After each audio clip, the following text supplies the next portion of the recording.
왜 하나님은 선악과를 만드셨을까? 그리고 하나님은 인간이 선악과를 따먹을 줄 알면서도 왜 만드셨을까? 왜 선악과를 따먹도록 그렇게 보고만 계셨을까? 보통 이제 그 선악과는 하나님이 이렇게 인간을 창조하실 때 거의 하나님과 버금가는 존재로 창조했잖아요. 하나님이 형상을 지었다는 것은 거의 하나님과 같은 존재로 인간을 그렇게 존귀하게 창조했다는 의미예요. 그게. 그러니까 하나님이 인간을 이렇게 존귀하게 창조했다는 거예요. 그러니까 통치권까지도 인간에게 주시고, 그러니까 인간이 자칫 잘못하면 어떻게 돼요? 자기가 누구처럼 생각합니까?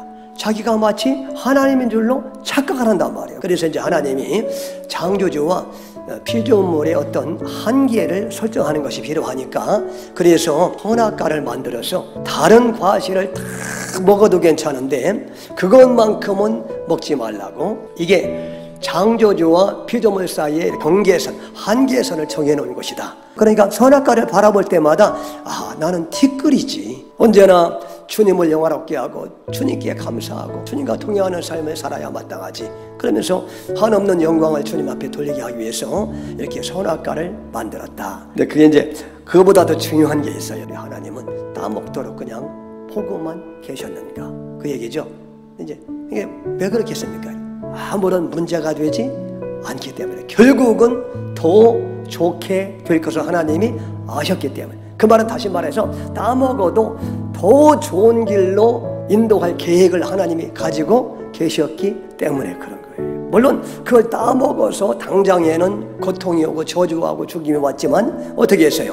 결국 하나님은 예수님을 보내주셔가지고 저주와 죽음과 고통까지 그분이 다 짊어지고 십자가에 돌아가셔서 부활하심으로 말미암아 예수님을 믿기만 하면 어떻게 돼요? 그 모든 죄를 용서받고 모든 저주도 끝나게 하시고, 그리고 이제 에덴 동산보다 더 좋은 천국은 에덴 동산보다 억만 배 더 좋은 곳이 천국이에요. 여러분, 중요한 것은 이제 그러면 선악과가 뭘 의미하느냐, 그리고 생명과 두 나무가 있다고 했는데 그거는 이게 뭘 상징하느냐, 이제 그걸 아는 게 가장 중요한 거예요. 사실은 성경은 언약의 책이라고 그랬죠. 언약이 뭐냐 하면 자격 없는 우리를 택해서 예수 믿게 해서 예수님의 피로 씻어서, 그리고 연단과 훈련을 통해서 하나님의 선배서로 만들어주신 다음에 영원한 천국에 들어가게 하겠다는 것이 언약의 핵심이에요. 그러니까 뭐 너희가 잘나고 뭐 못나고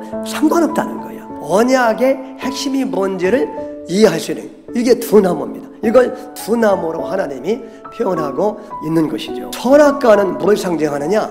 선악과는 율법을 상징합니다. 그리고 생명나무 과실은 뭘 상징하겠어요? 예수님을, 은혜의 중심이신 예수님을 상징하는 거고. 그러니까 선악과는 율법이고 생명과는 예수인 거예요. 예수. 결국 인간은 흙이기 때문에 율법을 어길 수밖에 없는 그런 연약한 존재임을 선악과를 통해서 드러내는 것이죠. 그래서 선악과 따먹어서 죽게 된 인생들, 앞으로 장차 생명나무로 상징되는 예수님의 역사 가운데 보내주셔서 예수님이 인간의 죄와 저주를 대신 짊어지시고 십자가 피 흘려 돌아가시고, 인간들이 결국 율법을 지킬 수 있는 능력이 없지만 예수님이 율법을 완전하게 지켜주심으로 그 예수님을 붙잡기만 하면, 생명과이신 예수님을 먹기만 하면 어떻게 돼요? 그러면 다 끝나는 거야. 죄도 용서받고 저주도 해결이 되고, 그리고 영원한 천국에서 영생 복락을 누리게 될 줄로 믿습니다. 그래서 이제 그러니까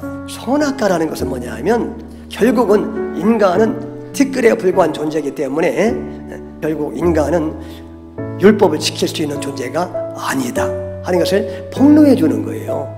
그래서 누가 필요함을 알게 하는 거예요. 그래서 구원자이신 예수님의 은혜가 필요함을 알게 해주려고, 그래서 선악과가 등장하고 있는 거예요. 그러니까 율법을 왜 주셨느냐, 다시 말해서 선악과를 왜 주셨느냐, 인간이 율법을 지켜낼 수 없는 존재임을 깨닫게 하려고, 그렇게 티끌에 불과한 존재임을 깨닫게 하려고, 그래서 생명과이신 예수님을 바라보고 의지하고 믿도록 하기 위해서 하나님의 선악과를 만들어 놓으신 거예요.